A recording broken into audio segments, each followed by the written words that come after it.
जोरदार तालियों के साथ हरियाणा के माननीय यशस्वी मुख्यमंत्री माननीय मनोहर भारतीय जनता पार्टी का जीत का चुनाव हो रहा है। जितना हरियाणा प्रदेश के लोगों को इसका पता था, मैं समझता हूं उससे कम पूरे देश में भी इसका पता उतना ही था, उससे कम पता नहीं था। हम ये चुनाव जीते, यहां तो हमारी चर्चा ये है, हमारी प्रसन्नता का विषय भी है कि भारतीय जनता पार्टी ने जीत विधानसभा का चुनाव पहली बार जीता। डॉक्टर किशन मिड्ढा को हमने विधायक बनाया। हमारी सबसे बड़ी खुशी का कारण ये है। लेकिन अभी पिछले दिनों में मैं कुछ बाहर के प्रदेशों में गया,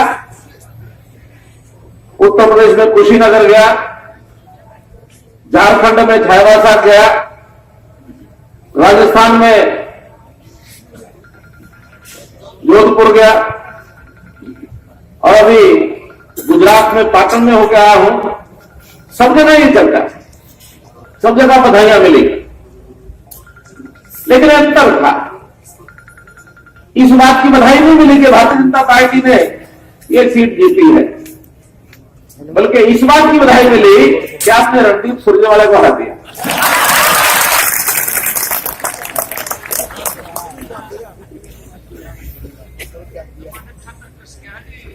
800 वोट जो भारत बच गई सिर्फ।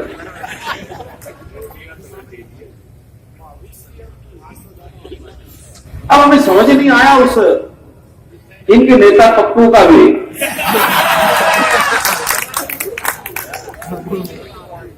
आखिरी दिन तक इनके नाम कुछ और चल रहे थे, ये नाम वो नाम, ये नाम वो नाम।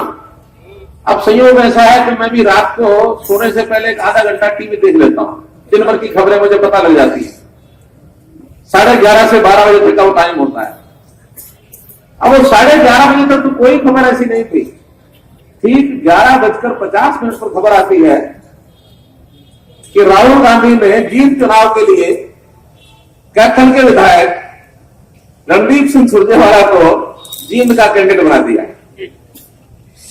अब एक तो माथा ये ठनका कि देश के इतिहास में पहला उदाहरण है, कोई बाई इलेक्शन में अगर विधानसभा का बाई इलेक्शन हो तो अगर कोई चुनाव या प्रतिनिधि उसमें उतरता भी है तो या तो लोकसभा का आदमी होता है और वो राज्यसभा का आदमी भी उतर सकता है, या कोई पार्षद है, जिला परिषद का पार्षद हो सकता है, नगर पालिका नगर निगम का पार्षद हो सकता है।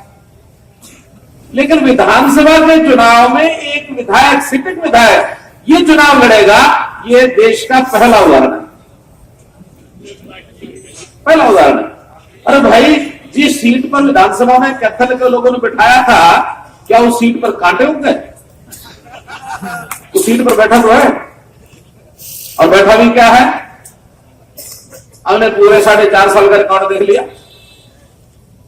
72 सिटिंग हुई 4.5 साल में, 12-13 सेशन हो गए थे, और उन्होंने केवल 7 सिटिंग है इनकी, 10% सिटिंग है। मैंने चुनाव की धुन में एक बात कही थी, ये ऐसा नेता है उस भैंस की तरह, खाएगा जींद का कैथल का, दूध देगा दिल्ली में जाके। खैर, चुनावी बातें वो बहुत ज्यादा उसकी आवश्यकता नहीं करने की, लेकिन मेरा कहना यह है कि जींद के लोगों की जितनी मैं दाद दूं उतनी कम है। नतमस्तक में जींद के कार्यकर्ताओं के सामने।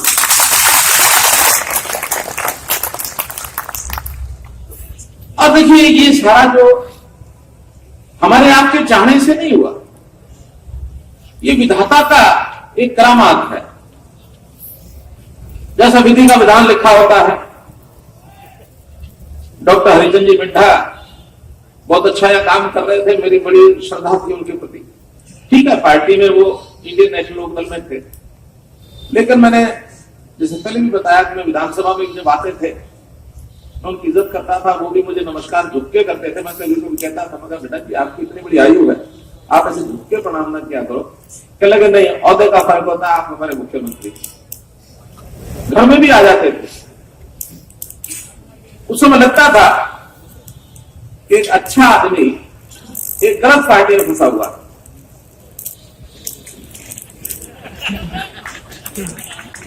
अब क्या पता था दिल्ली का विधान हमको छोड़ के चले गए।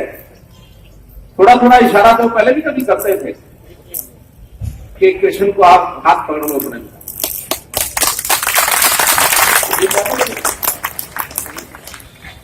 लेकिन इतनी खुल के कभी बात हुई नहीं।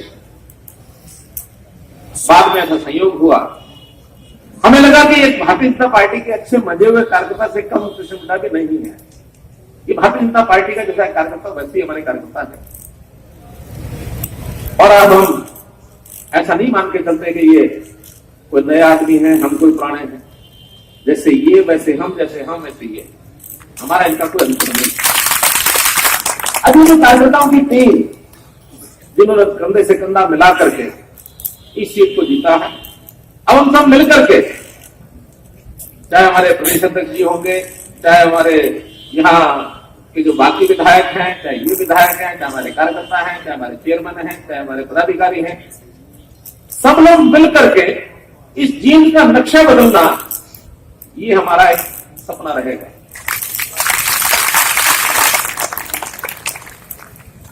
जींद के बारे में कहते हैं कि ये अपने वाली भाषा में बोल रहा हूं तो जींद हरियाणा का बीच है। हरियाणा का बीच मतलब सेंटर है, हरियाणा की धुरी है ये। सब नाप लो इधर से उधर हरियाणा को, उधर कालका ले लो, इधर नांगल चौधरी ले लो, इधर धबवाली इलाहाबाद ले लो, जींद सेंटर में बैठेगा। कभी कभी लोग मुझे कहते हैं, कभी लोग इच्छा प्रकट करते हैं, लेकिन क्या करे वो पंजाब ने फूटा ठोक रखा है।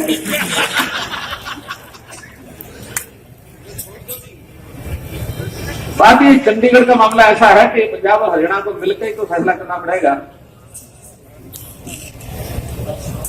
पंजाब छोड़े तो हम भी छोड़ देंगे।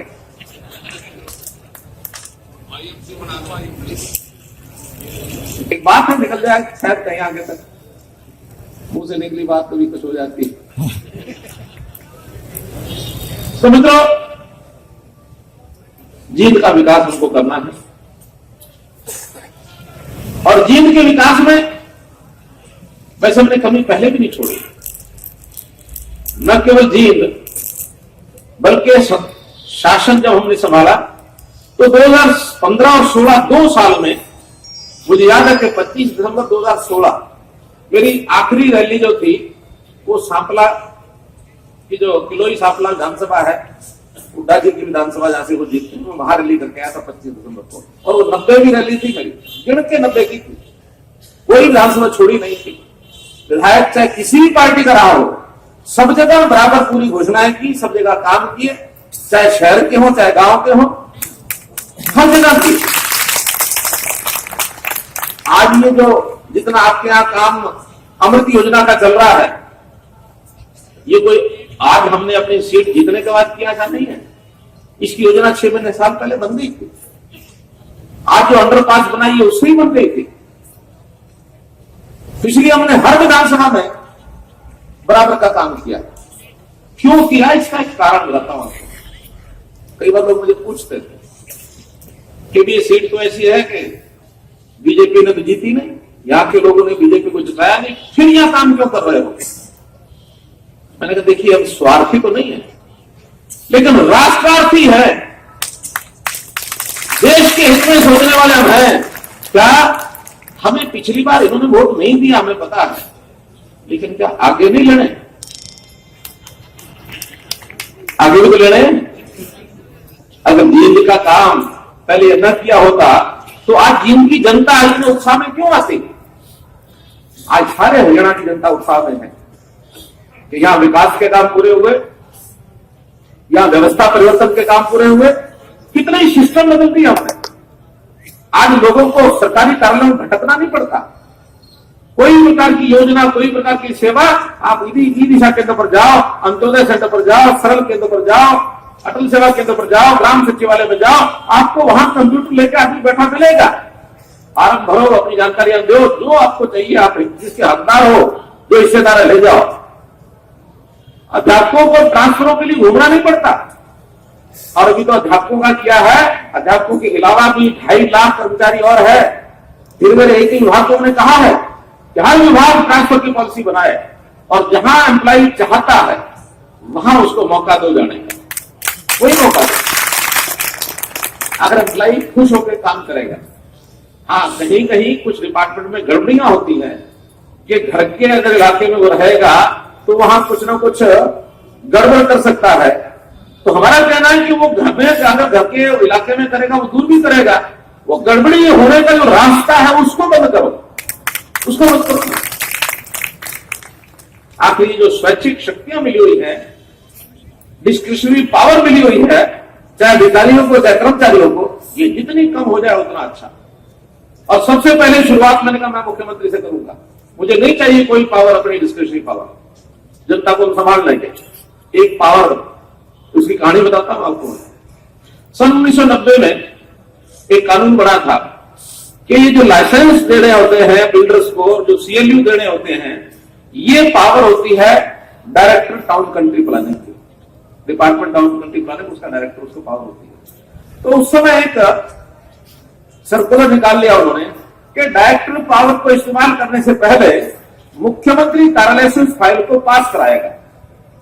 पावर उसकी है, पहले मुख्यमंत्री से पास कराएगा, फिर उस पावर का यूज करेगा। विरोध हुआ, लेकिन मुख्यमंत्री तो मुख्यमंत्री होता है, जो चाहा से वो कर लिया। 96 में फिर जब सरकार नहीं आई जब बंसीलाल जी की, तब भी ये विषय निकला कि उस पावर को छोड़ देना चाहिए, नहीं छोड़ी। 2000 में फिर ये बात चली, चौटाला साहब ने नहीं छोड़ी। 2005 में फिर ये बात चली, 4 में हुड्डा साहब ने पावर नहीं छोड़ी। 2009 में अगली टर्म में हुड्डा जी के फिर वो बात चली कि ये पावर मुख्यमंत्री को छोड़ देनी चाहिए, उन्होंने नहीं छोड़ी। लेकिन हम 2015 में आए, 14 में आए, तो 15 में ये बात चली, हमने सारा दर्ज कराया कि इसमें क्या क्या गड़बड़ होती है। सब पता लगा कि जितना भ्रष्टाचार होता है वो मुख्यमंत्री कार्यालय में केवल इस पावर का होता है। हमने 1 नवंबर 2016 को पावर छोड़ दी। अब लाइसेंस के लिए, CLU के लिए मुख्यमंत्री कार्यालय में नहीं आना पड़ता, डिपार्टमेंट में जाओ, डायरेक्टर से टक्कर मारो, डायरेक्टर ठीक समझेगा देगा, गलत समझेगा नहीं देगा। अपील करनी है तो वहां सेक्रेटरी बैठा है, एडिशनल चीफ सेक्रेटरी, वो कर देगा फैसला। उसके बाद अगर कोई गड़बड़ हुई तो कोर्ट में जाओ। हम नहीं संभालेंगे, इस गंदमला को हाथ नहीं लगाएंगे। क्यों लगाएंगे? आखिर ये पावर छोड़नी पड़ती। और ये हमने धीरे धीरे, बहुत अफसरों की पावरें भी ऐसे छुड़वाती है कि भाई जो नियम है उसके हिसाब से करो, कोई पावर अपने हाथ में मत रखो। ये नौकरियां, इन नौकरियों में पर्चियां चलती थी, इधर से पर्ची आई, उधर से पर्ची आई, सब एक वहां बैठ करके सोनू मोनू वो बैठ करके फाइल को तैयार करते थे। और जब स्टाफ सिलेक्शन कमीशन कोई रिजल्ट निकालता था तो कहते रिजल्ट घोषणा नहीं करनी, वो रिजल्ट वाली फाइल हमारे पास ले आना। वो रिजल्ट वाली फाइल रख लेते थे, अपनी फाइल सरकार देते थे कि ये है नियुक्तियां। ये धंधे होते थे। अब हमने 18,000 नौकरियां दी हैं, 1650 नौकरी जींद जिले में मिली हैं। किसी की कोई सिफारिश, किसी का कोई पैसा लगा दो, बता दो। और मैं तो कभी कभी ये धमकी भी दे देता हूं। क्या धमकी? कि अगर मुझे किसी का पता लग गया कि सिफारिश से और पैसे से हुआ, उसी दिन उसको रद्द कर देंगे। नौकरी है कहीं भी, किसी को करना भी नहीं चाहिए। 8-7 लोग पकड़े गए जो डिपार्टमेंट में ऐसा एक बना हुआ था, एक कॉकस।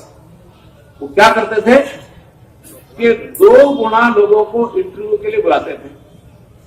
100 पोस्ट है तो 200 लोगों को बुला लेते थे जो ऊपर वाले होते थे।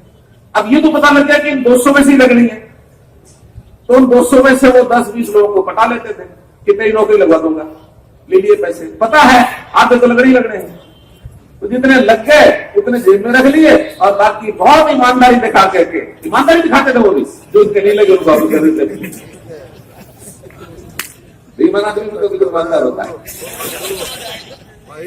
तो जिनकी लग गई नौकरी उनको लगता है इस कारण से लगी, मैंने पैसे दिए। और जिनको नहीं लगी, कोई बात नहीं लगी तो पैसे तो वापस आएंगे, वो नहीं बोलता था कुछ। लेकिन अब हमने कहा है अगर किसी ने दे के भी नौकरी लगवाई हो तो एक बार बता दो, बाकी काम ना। तो मित्रों, ईमानदार केवल बोलना नहीं होता, दिखना होता है। और वो क्यों कर रहे हैं उसके पीछे की भी धारणा समझ लो। ये जितने बड़े नेता होते हैं ना, इनका एक अपना परिवार होता है।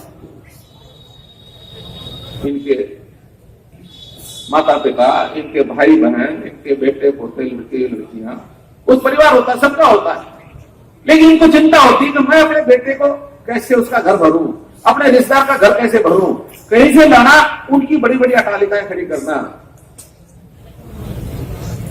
ये देख लो ना, ये आपका यहाँ का जो नेता खड़ा हुआ था, उसकी 20 करोड़ की संपत्ति, वो कहां से आ गई इतनी जल्दी? अभी से, अभी तो कोई हिसाब किताब मांग लेगा तो पता लगेगा 20 करोड़ आई कहां से। तीसरी, ये संपत्तियां इकट्ठी करते हैं और फिर बांटते हैं, झगड़े भी संपत्तियों के होते हैं। और अगर कोई ये मान ले कि मेरा परिवार, ये मेरे माता पिता, भाई बहन और जो छोटा सा परिवार है, ये नहीं है, 2.5 करोड़ जनता हरियाणा की ये मेरा परिवार है, तो परिवार के लिए भी काम करेगा। परिवार का आदमी प्यार होता है या प्यारा होता है, उसके साथ स्नेह होता है। तो हमारा स्नेह इस 2.5 करोड़ जनता से। और 2.5 करोड़ में भी जवाबदारी किसकी है? जवाबदारी है तो उसमें कमजोर है, हीना है, किसी भी कारण से रह गया होगा, वो अनपढ़ रह गया होगा, वो शरीर के कारण से हीना होगा, वो इलाके के कारण से हीना होगा, वो पारिवारिक तौर पर कोई कुदरती तौर पर हीना होगा, अनपढ़ होगा, उसकी मदद करना ही हमारा काम है। उसके लिए अंत्योदय की भावना पर काम करते हैं। और अंत्योदय भावना का एक उदाहरण बताता हूं। सारे देश में ये उदाहरण किसी प्रदेश में नहीं मिलेगा। हमने कहा भाई हम एक काम करते हैं, जब नौकरियां देंगे ना, जिसके घर में एक भी नौकरी नहीं है उसको 5 नंबर अलग से दे देंगे। सरकारों पे, बड़ी बड़ी सरकारों के लोग हिले पड़े हैं, ये कैसे नियम बन गया? हमें हमारे दिमाग में क्यों नहीं आया? कोर्ट में भी गया, जज ने भी कहा कि बहुत बढ़िया है, इससे बढ़िया बात नहीं हो सकती। आखिर एक के घर में एक नौकरी है, चलो ठीक है, काम चल पड़ा। उसके घर में 2 हो गई, 3 हो गई, 4 हो गई, 5 हो गई, सारे ही लग गए। और एक बेचारा पड़ोसी है, पढ़ा लिखा है, वो एक से भी तरस रहा। तो योग्यता पर और उसमें भी 5 नंबर जोड़कर वो उसको मिलेगी, मिलनी चाहिए।